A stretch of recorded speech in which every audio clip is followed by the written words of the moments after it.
ఇలా రేవంత్ రెడ్డి సర్కార్కు దమ్ముంటే నీ దేశం పట్ల, ఈ ధర్మం పట్ల, ఈ సమాజం పట్ల మీకు చిత్తశుద్ధి ఉంటే వెంటనే భాగ్యనగర్ తో పాటు తెలంగాణ రాష్ట్రంలో కాటన్ సెర్చ్ చేయండి. ఎవడు పాస్పోర్ట్ లేకుండా, వీసా లేకుండా ఉంటుండో వాళ్ళను ఈ తెలంగాణ రాష్ట్రం నుంచి పంపించే దమ్ము మీకుంటే వెంటనే కాటన్ సెర్చ్ ప్రారంభించాలని చెప్పి ఈ హిందూ ఏకతా యాత్ర ద్వారా ఈ రాష్ట్ర ముఖ్యమంత్రిని నేను డిమాండ్ చేస్తున్నా. మీకు చేత కాకుంటే మీకు ఓట్లే ముఖ్యం, ఈ ఓటు బ్యాంక్ కోసమే పనిచేస్తామని భావిస్తే మాకు లేఖ రాయండి, నరేంద్ర మోడీ గారికి లేఖ రాయండి. మాకు చేత కాదు, రోహింగ్యాలు పంపడానికి మాకు చేత కాదు. వాళ్ళకు ఆధార్ కార్డులు ఇచ్చినాం, వాళ్ళకు రేషన్ కార్డులు ఇచ్చినాం, వాళ్ళకు పాస్పోర్ట్లు ఇచ్చే ప్రయత్నం చేస్తున్నాం, వాళ్ళకు డబుల్ బెడ్రూమ్లు ఇచ్చినాం, వాళ్ళకు రేషన్ బియ్యం ఇస్తున్నాం. మాకు వాళ్ళ ఓట్లు ముఖ్యం, మేము పంపమని చెప్పి మీరు లేఖ రాయండి ప్రధానమంత్రి గారికి, లేకుండా అమిత్ షా గారికి. వాళ్ళని ఏ విధంగా మెడలు పట్టి బయట రూపుతామో ఇలా కేంద్ర బలగాలు చూసుకుంటాయి, కేంద్ర ప్రభుత్వం చూసుకుంటుందనే విషయాన్ని ఈ హిందూ ఏకతా యాత్ర ద్వారా రాష్ట్ర ముఖ్యమంత్రికి సవాల్ చేస్తున్నాం. ఎన్ని రోజులు భరిస్తామన్నా? అందుకే ఒక్కసారి ఉంచాడన్నా, పేల్గాం సంఘటన జరిగింది, అయిపోయింది. మళ్ళా కొన్ని రోజులు ఇంట్లో కూర్చునేవాడు హిందూ కాదన్నా, ఇంట్లో కూర్చునేవాడు హిందూ కాదన్నా, నేను హిందూ అని చెప్పుకునేవాడు హిందూ కాదన్నా, కాసేపు జెండా బట్టి జై శ్రీరామ్ అనేవాడు హిందూ కాదన్నా, పూజలు యాగాలు చేసేవాడు హిందూ కాదన్నా. ఇవాళ సనాతన ధర్మం కోసం హిందూ సమాజానికి ఆపద వస్తే, హిందూ ధర్మానికి ఇబ్బందులు వస్తే, హిందూ సమాజాన్ని చీల్చే ప్రయత్నం చేస్తే నేనున్నానని కాసేపు జెండా పట్టుకొని యుద్ధం చేసేవాడే నిజమైన హిందూ అన్న విషయాన్ని గుర్తుంచుకోడన్నా. ఎన్ని రోజులు బతుకుతామన్నా? ఇలా బయలుదేరమంటే ఇంటికి వేదానికి గ్యారెంటీ లేదన్నా. కానీ బతికిన రోజు ధర్మం కోసం పనిచేయరన్నా, ఒక గొప్ప కార్యం చేయరన్నా, ఒక గొప్ప కార్యం చేయండి అన్న. నేను నా ధర్మం కోసం పనిచేసిన, మీ పిల్లలు చెప్పుకుంటారన్న భవిష్యత్తులో మా నాన్న హిందూ ధర్మం కోసం పనిచేసిండు, మా నాన్న నా కాసేపు జెండా కోసం పనిచేసిండు, నా నాన్న హిందూ సమాజ సంఘటిత కోసం పనిచేసిండు, నా నాన్న హిందూ ధర్మానికి ఆపదొస్తే ఏ రోజు ఇంట్లో లేడు, బయటకు వచ్చి యుద్ధం చేసిండు అని చెప్పి ఇలా మీ పిల్లలు భవిష్యత్తులో మీ పిల్లలు చెప్పుకునే అవకాశం మీరు కల్పించండి అన్న. పిరికితనం కాదన్నా.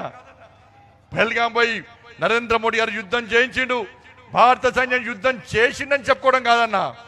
మనం ఏం చేస్తాం ఈ దేశం కోసం, ఈ ధర్మం కోసం, ఈ సమాజం కోసం అనో ఒక్కసారి ఆలోచించండి అన్న. ఇలా ప్రపంచ దేశాలు ఆశ్చర్యపడేనా? ఇలా చైనా టెక్నాలజీని కూడా మన పక్క పెట్టమన్నా. ఇవాళ చైనాతో పాటు అమెరికాతో పాటు టెక్నికల్ గా టెక్నాలజీని పెంచి పోషిస్తున్నటువంటి ఇజ్రాయిల్ కూడా ఆశ్చర్యపోయిందన్న. ఇవాళ 100% టెక్నాలజీని డైరెక్ట్ ఉపయోగించి ఇలా కేవలం వాళ్ళ స్థావరాలు మాత్రమే దెబ్బతీస్తామంటే ప్రపంచంలో ఏ దేశం కూడా ఇంత బ్రహ్మాండమైన టెక్నాలజీని ఉపయోగించలేదన్న. 100కు 100% టెక్నాలజీని సక్సెస్ చేస్తున్న దేశం నా భారతదేశం, నా నరేంద్ర మోడీ అన్న విషయాన్ని ఇలా ప్రపంచాలు గుర్తించినాయి. కాబట్టి అమెరికా గాని చైనా గాని ఈ యుద్ధం జరగద్దు అని పాకిస్తాన్ కాళ్ళ వేళ పడే విధంగా చేసిన దేశాలే ఈ చైనా అమెరికా దేశాలన్న. యుద్ధం చేస్తే పాకిస్తాన్ ఉండదు. ఇలా చిన్న శాంపుల్ గా ఇస్తేనే, ట్రయల్ చూపడితేనే పాకిస్తాన్ గడగడలాడిందన్న. నిజమైన యుద్ధం ప్రారంభిస్తే ఉఫ్ అని ఊతే పాకిస్తాన్ కొట్టుకపోతున్న విషయాన్ని పాకిస్తాన్ కు తెలుసు. కాబట్టి ఇప్పటికే 20% డిఫెన్స్ వ్యవస్థను, పాకిస్తాన్ సంబంధించిన డిఫెన్స్ వ్యవస్థను మొత్తం ధ్వంసం చేస్తాం. కాబట్టి ఇలా పాకిస్తాన్ భయపడుతుందన్న. కానీ దీన్ని చాలా మంది తప్పుడు ప్రచారం చేస్తున్నారు. ఎక్కడ తప్పుడు ప్రచారం నమ్మద్దన్న. యుద్ధం ఆగలే. ఈ రోజు నరేంద్ర మోడీ గారు చెప్పారు, ఈ రోజు జయశంకర్ గారు చెప్పారు, యుద్ధం ఆగలే, యుద్ధం నడుస్తూనే ఉంటది, యుద్ధాన్ని నడుపుతూనే ఉంటాం. పాకిస్తాన్ ఎన్ని రోజులు వాళ్ళ దేశంలో ఉగ్రవాదులకు స్థావరాలు ఇస్తావో ఆ స్థావరాలను ధ్వంసం చేసే వరకు కూడా, ఈ ఉగ్రవాదాన్ని మట్టు పెట్టే వరకు కూడా ఈ యుద్ధాన్ని ఆపే ప్రసక్తి లేదు. రేపు సమాచారం వచ్చినా కూడా రేపు కూడా అవసరం వస్తే పాకిస్తాన్ స్థావరాల మీద దాడి చేస్తామని చెప్పి ఈ రోజు నరేంద్ర మోడీ గారు చెప్పారు, జయశంకర్ గారు చెప్పారు. కాబట్టి మనం ఆ దిశగా ఆలోచిద్దాం. తప్పుడు ప్రచారం నమ్మకుండా నరేంద్ర మోడీ గారు లాంటి మహానుభావునికి ఈ దేశ ప్రజలందరూ కూడా సంఘీభావం ప్రకటించాలి. ఈ దేశం కోసం పనిచేసే భారత సైన్యానికి ప్రతి భారతీయుడు, ప్రతి హిందూ కూడా ఎస్ మేము మీ కండగా ఉంటామని చెప్పి వాళ్ళకు ధైర్యాన్ని ఇచ్చే విధంగా మనం అందరం కూడా ముందుకు పోవాల్సిన అవసరం ఉంది. ఇలా మురళీ నాయక్ అనే జవాన్ మన చేసే యుద్ధంలో ఏ విధంగా అసూలు బాచిండో ఒక్కసారి ఆలోచించండి. మరి ఇంత జరుగుతుందన్న వాళ్ళు ఎండలో కష్టపడుతురన్నా, వర్షంలో చస్తురన్నా, చలికి చస్తురన్నా. ఇక్కడ మన అన్నలు మాత్రం కొంచెం వర్షం గురనే నీడకు పోయి కూర్చున్నారన్న. ఎంతవరకు కరెక్ట్ ఆలోచన? ఏం చేస్తామన్నా? ధర్మం కోసం పనిచేయాలన్నా.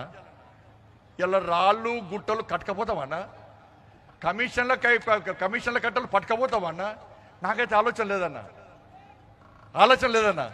దయచేసి ఆలోచించండి. ఈ హిందూ ఏకతా యాత్ర ఉద్దేశమే అది. ఈ సనాతన ధర్మాన్ని కాపాడుకోవాలి. ఈ హిందూ సమాజం యొక్క చైతన్య శక్తిని సంవత్సరానికి ఓసారన్నా ఇలా సమాజానికి చూపెట్టే ప్రయత్నం చేయాలి. ఎవరైతే కుహనా సెక్యులర్ వాదులు ఉన్నారో, ఎవరైతే హిందూ ధర్మానికి వ్యతిరేకంగా, హిందూ సమాజానికి వ్యతిరేకంగా ఎవరైతే తప్పుడు వ్యాఖ్యలు చేస్తారో, హేళన చేసే ప్రయత్నం చేస్తారో వాళ్లకు ఒక వార్నింగ్ ఇవ్వడానికే మేము హిందూ సమాజం అంతా సంఘటితంగా ఉంటామని చెప్పి వాళ్లకు ఒక సీరియస్ గా వార్నింగ్ ఇవ్వడానికే హనుమాన్ జయంతి సందర్భంగా ఈ హిందూ ఏకతా యాత్ర నిర్వహిస్తున్నాం. కాబట్టి ఇంత పెద్ద ఎత్తున హిందూ ఏకతా యాత్రకు వర్షం పడ్డప్పుడు కూడా, భారీ వర్షం కురుస్తున్నప్పుడు కూడా ఈ ఏకతా యాత్రను సక్సెస్ చేయడానికి విచ్చేసినటువంటి హిందూ సమాజానికి, ఈ యువత అందరు కూడా హృదయపూర్వక ధన్యవాదాలు తెలియజేస్తూ ఈ హిందూ ఏకతా యాత్రను కొనసాగిద్దాం. వర్షానికి భయపడేటోడు హిందూ కాదు, చాటుకు ఉండేటోడు హిందూ కాదు. నిజమైన హిందువులైతే ఈ హిందూ ఏకతా యాత్రలో పాల్గొనాలి. ఇలా అవుబన్న పహల్గాంలో పాకిస్తాన్ దాడి చేసిన తర్వాత అవసరం వస్తే మేము కూడా దాడులు చేస్తాం, దాడికి మేము కూడా వస్తాం కరీంనగర్ నుంచి అని చెప్పి భావించే ప్రతి హిందూ కూడా ఈ హిందూ ఏకతా యాత్రలో పాల్గొనాలి. ఈ హిందూ ఏకతా యాత్రను సక్సెస్ చేయాలని చెప్పి మీ అందరికీ విజ్ఞప్తి చేస్తూ ఆపరేషన్ సింధూర్ వాళ్ళు ఏ విధంగా మనం చేస్తాం. ఇద్దరు మహిళలతోనన్నా, ఝాన్సీ రాణి, రుద్రమదేవి లాంటి వాళ్ళ ఇద్దరు మహిళలు, అరే మా మహిళల సింధూరనన్నా, మా మహిళల సింధూరాన్ని చూస్తే అదే మహిళలతో కొట్టిపిస్తామన్నా. ఇలా వీర వనితలన్న వాళ్ళు భార్య ముందు భర్తను చంపిరన్నా, తల్లి ముందు కొడుకుని చంపిరన్నా, పిల్లల ముందు తండ్రిని చంపిరన్నా. 3 నెలలైన పెళ్ళై ట్రిప్ కోసం పోతే ఆ తల్లి ముందు ఆ భర్తను చంపిరన్నా. 3 నెలల ముచ్చట కాలేదన్నా. పసిపిల్లలు ఉన్నారు నాకు, నా పసిపాపని చూడండి, నా భర్తను చంపకండి అంటే కూడా కరుణించలేన మూర్ఖులు ఉచ్చాగాళ్ళు ఆ పసిపిల్లల ముందు హత్య చేసిరన్నా. అందుకే నరేంద్ర మోడీ గారు భారత సైన్యం దమ్మెందో చూపెట్టిండనా, భారతదేశం తలుచుకుంటే ఏం చేస్తారో చూపింది. కాబట్టి వాళ్లకు సంఘీభావంగా ఈ హిందూ ఏకతా యాత్రను విజయవంతం చేయాల్సిన బాధ్యత ఆపరేషన్ సింధూర్ లో పాల్గొన్నటువంటి ఆ సైనికులకు, ఆ హత్య చేయబడినటువంటి వాళ్ళందరికీ శ్రద్ధాంజలి ఘటించాలంటే, నరేంద్ర మోడీ గారికి ఒక సంఘీభావం ప్రకటించాలంటే ఈ హిందూ ఏకతా యాత్రలో మనందరం జోష్గా పాల్గొనాల్సిందిగా మీ అందరికీ విజ్ఞప్తి చేస్తూ